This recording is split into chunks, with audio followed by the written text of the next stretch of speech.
All right.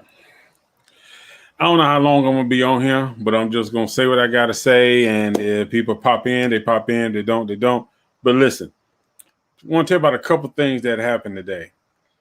First, when I went to the barbershop, as you can see, I need to get my hair cut because I was looking kind of ugly. But anyway, as we were sitting in the barbershop, okay, let me tell you how the barbershop set up. It is my barber, okay, and then there's a beauty salon on the other side, but it's all open, so everybody can really see and hear each other.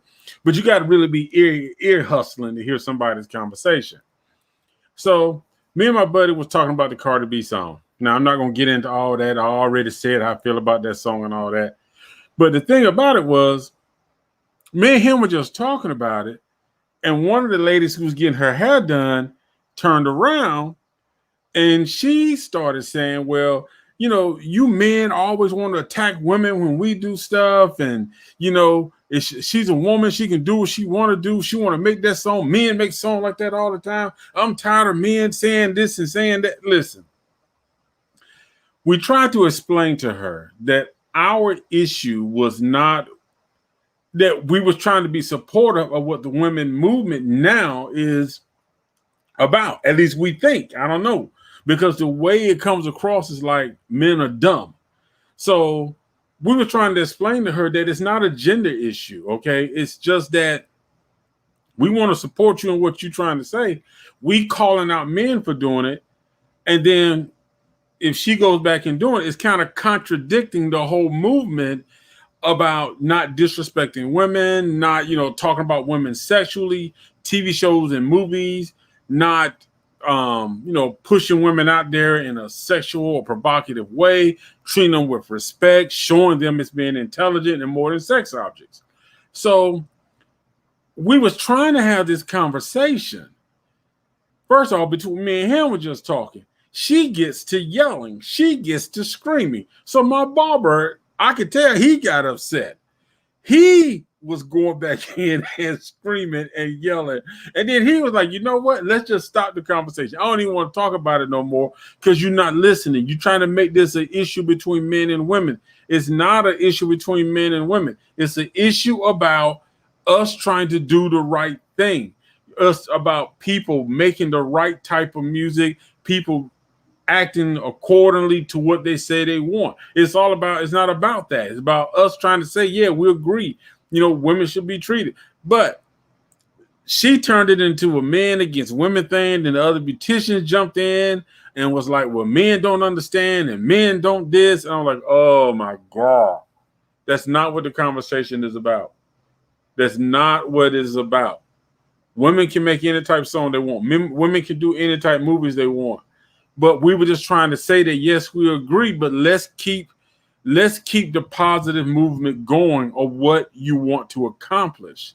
So she came at us hard. I mean, she came hard.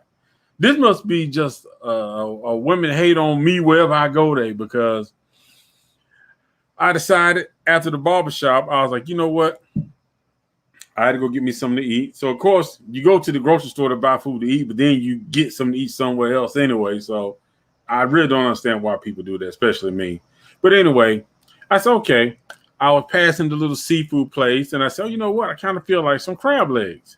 So I go in to get some crab legs, and I see this lady there, and she had 2 kids with her, and she wanted to get some crab legs. Now, for those of you who eat crab legs, you know that they come in clusters. You might get like 5 on each one. And if you get the regular crab legs, there's really no meat in them. So she wanted to get like the jumbo crab legs, which was like $35. I think it was $35 a pound. No. It was $17.99 a pound. So she was going to get like 2 crab legs. I'm like, ain't no business. So I thought I was being nice. And I was like, because it was just us now. There wasn't nobody else in the store. So it wasn't like she was being embarrassed. So I told the guy, go ahead and put 4 or 5 more in there, and I will pay for it. Just throw them in there. She saw the guy putting them in, like, why are you putting those in? She's like, ma'am, it's okay. It's covered. And finally, she just ran on and ran it until the guy was like, ma'am, the gentleman behind just told me that he would pay for it. So you're going to get what you want, and he's going to pay for the additional crab legs. So, you know, you're going to have a lot more. This lady was talking about she don't need no man buying them for her. She don't need no man trying to push up on her, trying to get next to her kids. And I'm like, where did all this come from? I see you, and honestly, I see you struggling to pay for the 2 clusters you got. The 2 crab. I mean, literally, one shell with 5 legs on it. You got 2 of those, okay, for 3 people. So I'm sitting here thinking like, okay, I just wanted to help out. And I figured he would just put them in the bag. You would be like, okay, I'll take the extra crab legs home to my family, my man, whatever. You know what I'm saying? I'll take them home and do whatever and just be thankful. It's a blessing. Not this lady. This lady went off, talking about she don't need men doing nothing. Men always got an agenda and all this type stuff. And the guy was like, ma'am, do you want to? He finally got just sick of it. Like, ma'am, he's offered to pay. It's not costing you anything. Do you want the extra crab legs? And she was like, no, I don't want them. The kids are like, but mom, I'll take them. You ain't taking nothing. He took them out the bag. Well, actually, he said, sir, well, how, would you mind if I give you this? And I give her the 2. I said, that's fine, man. Whatever you got to do. So it was just stupid. It was stupid. It's like, so when is it okay? And I'm not saying this is all women. Okay, so don't come at me like that. But my thing is, you know, when is it okay to say, hey, you know what I'm saying? I want to support whatever. You know what I'm saying? I don't understand it. So she took her little 2 crab legs and went on out. And I took my nice little bag and enjoyed it. You know what I'm saying? So, but the thing about it is, you can't always think that everything is a man versus woman thing. And back to the barbershop scenario. The lady said, because the comment came up, we were just talking celebrities in general. And we were saying that, you know, sometimes celebrities need to understand that they're role models.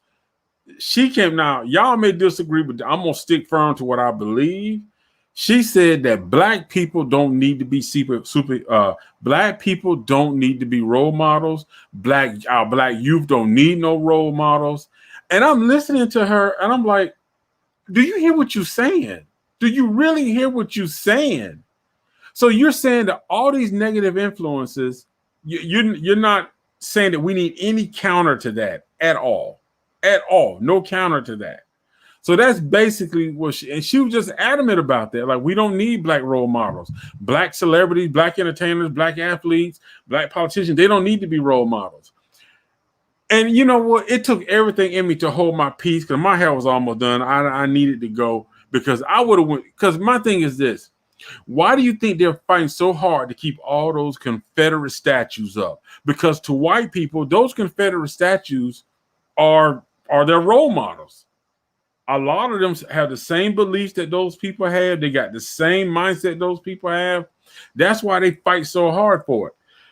For our black youth, our young black kids, there's very few positive role models because a lot of black entertainers, actors, politicians, a lot of black people feel like once they become successful, they have to sort of separate themselves from the black community. They can't say too much. They can't be too pro-black. They got to be sort of distant, and they have to wait for a massive amount of people to come out, and then they can kind of ride with it because they don't have to feel like, well, companies are not going to take my endorsements, or I'm not have to worry about any backlash from my sponsors because the massive community was behind it. So I can sort of put my voice out there, but they do it with caution. And it's just so big and broad on how they act. Even with George Floyd, it wasn't until all of the people from the streets, the average income and the below income people took to the streets. That's when all the celebrities started coming out. Because then no big company wanted to be the one to say, well, we pulled funding or we pulled an endorsement or we stopped sponsoring. But our black youth don't really have role models. And this is my belief. If you are rich and famous if you have a national platform. If you have a national platform and you have influence, which if you got money and power and a national platform, you have influence. You are a role model. You don't have to ask for it. It's not an optional thing. It is a fact that you are a role model because there are people who look up to you. Those same people going to your concerts, those same people buying your music, those same people going to your movies, your TV shows, those same people voting for you. You are a role model, whether you like it or not. And if you don't want it, it's like everybody wants the rich, the fame, and the wealth, but nobody wants the responsibility and the accountability that comes with it. It's give me the money, give me the fame, make everybody idol worship me, and then I'm good. I don't have to be accountable or responsible for anything I say or do. And that is the mindset today. And that is what a lot of our young Black youth are seeing, that you don't have to be accountable. You don't have to be responsible. As long as you got money and power, you can do whatever you want to do. And it's sad, but it's true. All right, y'all. I just wanted to put that out there. So don't forget, for those of y'all who listen to podcasts, man, check out my podcast. It's called the Simply Straight Talk Show. There are new shows every Friday. We just did a show that dropped today. Today's Friday. So today's show is about recovery from abusive relationships.